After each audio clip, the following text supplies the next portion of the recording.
I got into trouble with my rich kid friends.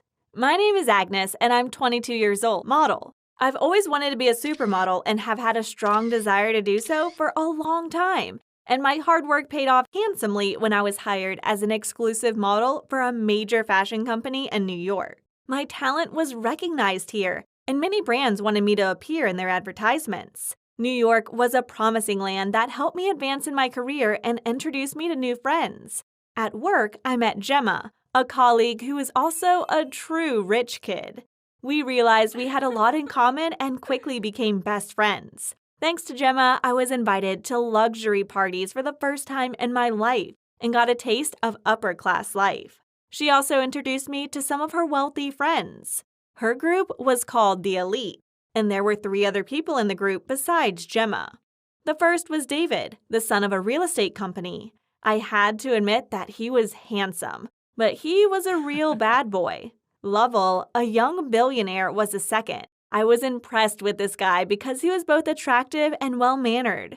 Finally, Jade, who was a kinky miss. They didn't say anything, but based on their interactions with Jade, I deduced that she was the most powerful member of the group.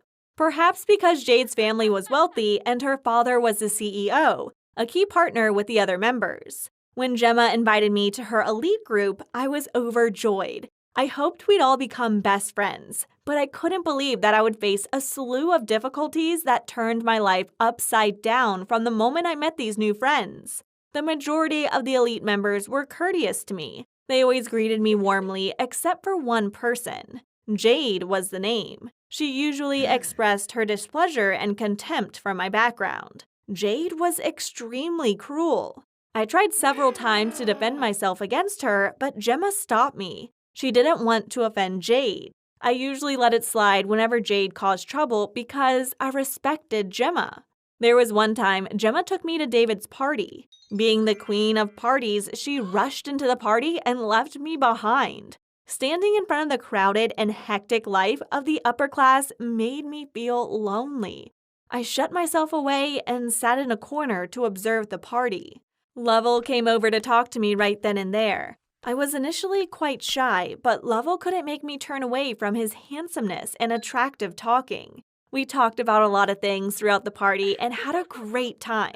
When I was leaving, Lovell mentioned that he wanted to go on a date with me on the weekend. I was thrilled, but also hesitant. So I asked Gemma, and she advised me to accept the invitation. Gemma had a lot of positive opinions about Lovell and told me not to pass up the opportunity. I felt more confident as a result of her cheers. I agreed to go on a date with him, and our relationship grew significantly after that date.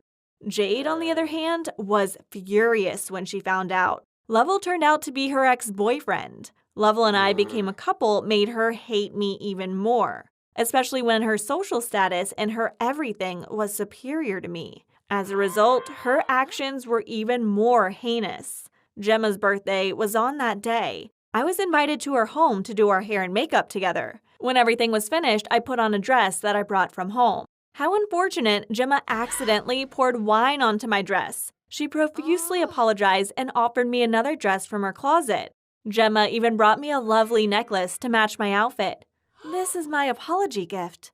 Gemma persuaded me to take it because it was so valuable, even costing twice as much as my dress.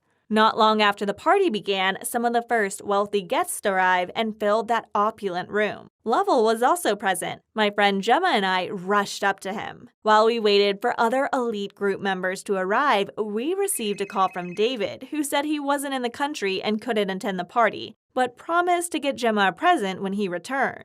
Everyone was surprised when Jade showed up while the 3 of us were having a good time. She not only exaggerated herself, but she also wore the same necklace I did. According to the nearby girl, the necklace was the latest connection of a well-known brand, and only special customers could own it.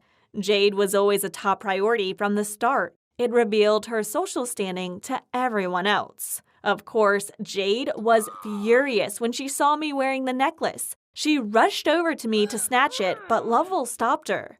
Jade thought I was trying to outdo her by dating her ex-boyfriend and wearing the necklace. She didn't want to hear what I had to say, no matter how hard I tried. She ordered me to leave the group and even humiliated me for being a low-life person attempting to enter the upper-class world. When I heard that, I was furious. Having enough of her nonsense, I yelled at Jade for being a petty child, claiming that was why Lovell had broken up with her. Jade was enraged when she heard that, and she pushed me and stormed out the door. She didn't forget to threaten me with retaliation for what I did to her today. Jade's punishment arrived a few days later. My company fired me without giving me a reason. I knew Jade was behind all of this thanks to Gemma. She used her father's relationship with the company's CEO to fire me. Jade even made a social media post about how I stole her boyfriend. With her popularity, she was able to obtain what she desired quickly. I was attacked on social media and no company wanted to hire me. My career abruptly came to a halt. Lovell was furious when he knew that. He wanted to keep me safe. Lovell drove me to Jade's house that day to talk. She refused to listen to us and even threatened Lovell that if he didn't break up with me, she would use her father's influence to put an end to his career as well, because Jade's company was a key partner for his family. Make a wise choice. Jade spoke to Lovell in a triumphant tone. Lovell's reactions shifted abruptly. Although he disagreed with Jade, his silence and lack of eye contact made me realize that Lovell seemed to have decided. What a coward! Lovell ultimately disappointed me. He wasn't as good as I had hoped. I walked away with Jade's laugh. It wasn't all. I realized the snobbiness of my rich kid friends yet again. That day, I went to the company to finish up packing my stuff.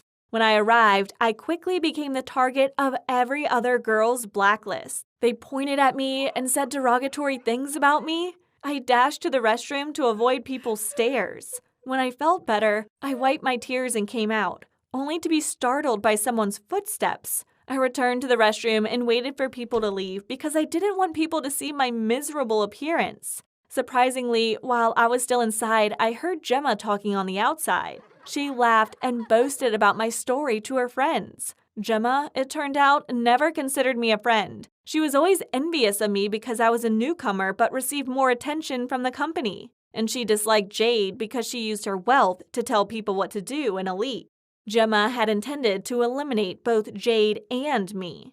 Gemma knew that my feelings for Lovell would drive Jade insane, but she still supported us. And then there was the necklace. She intentionally gave it to me because she knew Jade had the same one. When I heard those detailed plans come out from her mouth, I was shocked. It's unbelievable. I came out and confronted Gemma. She was initially alarmed by my appearance, but she quickly calmed down and threatened me. "So what? You can never do anything to me," Gemma responded with a stern tone. "You will have to pay for what you did, Gemma," I told Gemma and then exited the room. It was insane. My rich kid friends ruined my career, but my story didn't end there. Let us now await the following video.